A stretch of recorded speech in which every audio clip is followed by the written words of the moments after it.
Hey guys, Michael here from the Michael Clopton channel, where I talk about practical financial information from real people in a real world. Millennials and their money. Is it really as grim and hopeless and confusing and unexplainable as the media claims? Well, that's what I want to talk to you about today on the Michael Clopton channel. Now, if this is your first time on my channel, thanks for stopping by. Please hit the subscribe button and that like button so that this video can get in front of more people here on YouTube.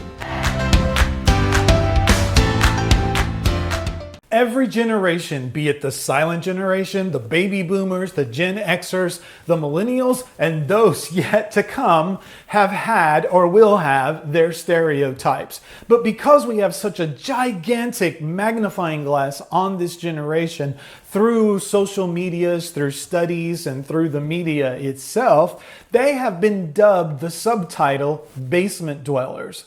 That's nothing new. Every single generation that I have mentioned before has had their basement dwellers, you will. People who have lived with their parents or their grandparents or siblings who've moved in with their brothers and sisters. These are not the people that defined these generations. These are just people that exist in every generation. So what we're going to focus on today when I talk to you about millennials and their money is we're going to talk about the millennials who are the icons and the trendsetters that will define the millennial generation now and for the future. It's fair to say that millennials are still learning about money.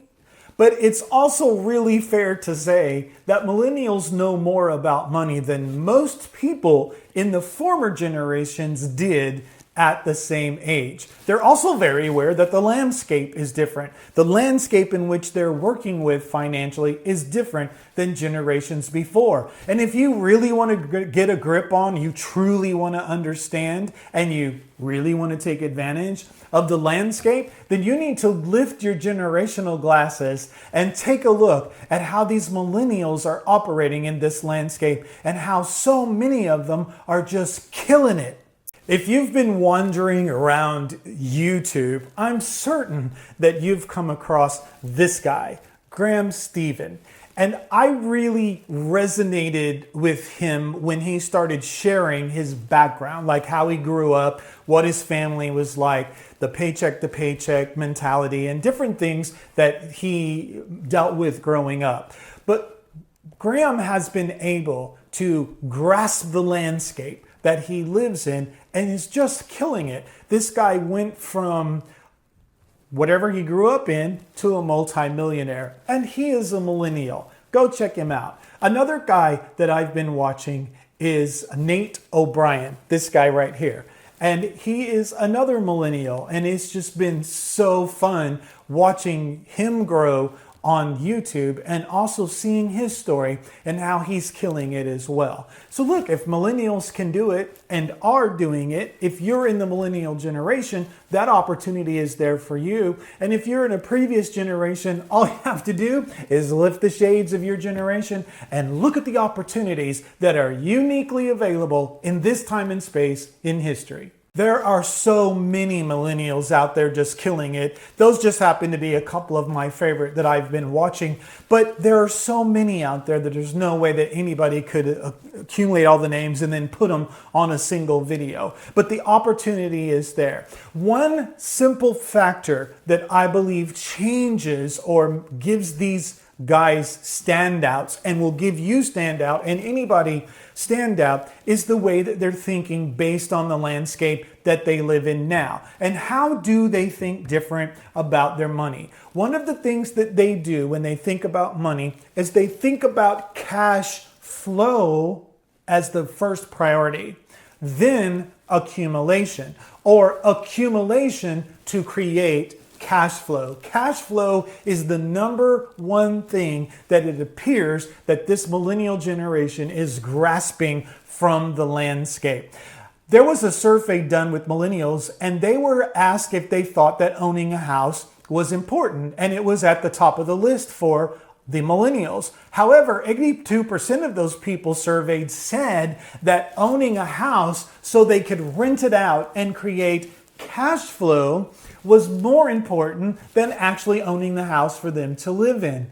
That's a switch in thinking. The generation before, it was all about buying your house so that over time you can have equity, and over time, when you retire or whatever, you have a house to live in. Millennials don't really think like that. They understand that the landscape has changed. They understand that the opportunities of past generation aren't quite the same, but they are handed in this generation a whole unique opportunity where they feel that they can surpass. And I agree with them. I love that. That's why I listen to them. I think cash flow over accumulation. Well, there's accumulation, but cash flow. So there's the difference in how millennials think.